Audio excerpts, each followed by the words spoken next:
You're listening to the Your Knee, Your Health podcast. I'm your host, Adam Rosen. I'm a fellowship-trained, board-certified orthopedic surgeon who specializes in knee replacement. Here I'll talk to you about common knee complaints and other orthopedic issues. We'll cover other important health-related topics, all of which are meant to helpfully answer some of your questions and help improve the quality of your life. Thanks for listening, and on with the next episode.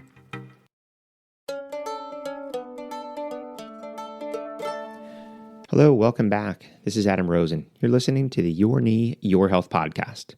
This is episode 84. This will be the last episode for this year, but you'll be getting more episodes coming up next year, 2022. So have a happy and healthy new year. But talking about today's episode, I'm really excited to share this with you because today's episode, I'm going to talk to you about a project that I've been working on for a few years. And one of the benefits of the shutdown was I had a little bit more time to finish this project. So I've just published my first book, and it's a book that will help people like you. So it's titled The Knee Book, A Guide to the Aging Knee. So this book is sort of built on a lot of work that I did years ago leading up to this, where I gave a lot of lectures to different patients and groups and communities. And I tried when I started doing these lectures to try to figure out how to cover everything because I wasn't sure who was going to be in the audience. You know, were they going to have mild knee pain, severe knee pain? Did they need a knee replacement? Do they not have any knee pain? And maybe they're worried that they're going to get knee pain. So the outline for this book was really built on those lectures. And, you know, patients would come up to me at the end and just say that I answered all of their questions. They have an understanding. And more importantly, patients would always say that you explained it in a way that makes sense. You know, people have always said that I don't use this confusing doctor speak and using big words that just confuse people. I try to get things across to people, and sometimes I may explain one thing in multiple ways in the hopes that if, you know, way A doesn't make sense to you, that way B that I describe it does make sense. Because it is important. I think it's very important that patients are educated because many times you just need the answers to be able to improve your quality of life. So this book is broken down into a number of chapters, going from the basic understanding of what a knee is all the way up to knee replacement rehab. So in chapter 1, I describe a lot of just what the knee is, just some basic understanding of the anatomy. I always sort of joke that I think most human beings, you know, we know that we have 3 organs, right? You have a brain, you have a heart, and you have a meniscus. But people sometimes forget about all of the other components to the knee, and all of them can have a problem. So it's good to have a basic understanding of what the knee is. And then in chapter 2, I go through knee symptoms. So you've heard me talk about it before. We typically will ask people, explain your pain or what is your pain level. And most patients don't have pain. They may have instability or swelling or catching. There's lots of different symptoms, so I go over those, and more importantly, how we work it up, what the exam is like, and what the imaging is like, and why it is important to have a standing weight-bearing x-ray.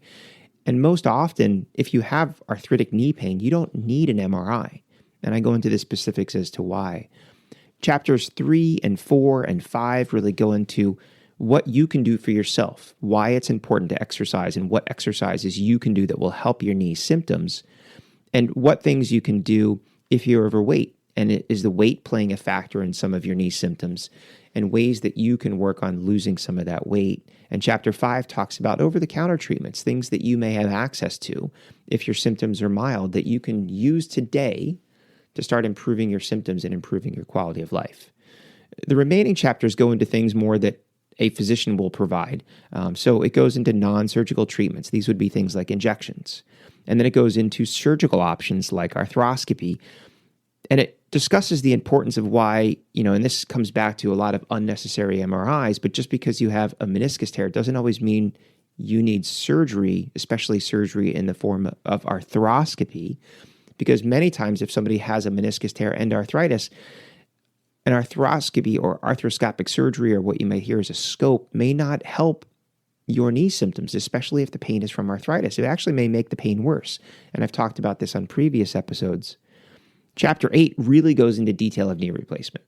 So it explains what a knee replacement is, what the expectations of a knee replacement are, what the risks and the complications of knee replacement are, and why it's important to optimize yourself prior to surgery to reduce the chance of having one of those complications. Chapter 9 goes into a lot of the details on the knee rehabilitation. And on Chapter 10, I touch on some future treatments. Now, in the future, what I'm going to start working on is a bunch of videos that will be on my YouTube page that will correspond with each of those chapters to give you even more information, specifically when we talk about exercise and rehab, so you can see some actual videos of what those exercises are. And I think the videos are sometimes more helpful, being able to see them real time to have a better understanding of what they are and how to do them appropriately. So I really hope you'll take the time to check out my new book, The Knee Book, A Guide to the Aging Knee.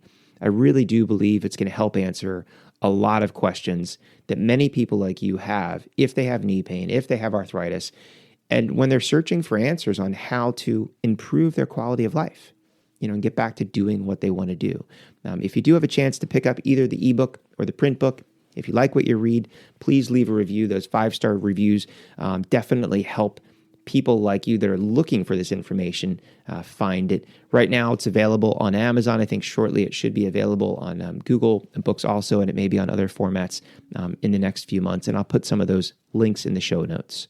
So until next year, stay safe, have a happy and healthy new year, and I will talk to you in 2022. Thanks for listening. This is Adam Rosen. You've been tuning in to the Your Knee, Your Health podcast.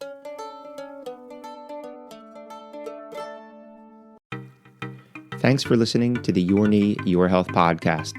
If you've not already done so, please subscribe so you'll be notified of future episodes. And if you enjoy what you're hearing, please take the time to leave a review. It helps other people like you find the show. I'm your host, Adam Rosen, and until next time, stay safe.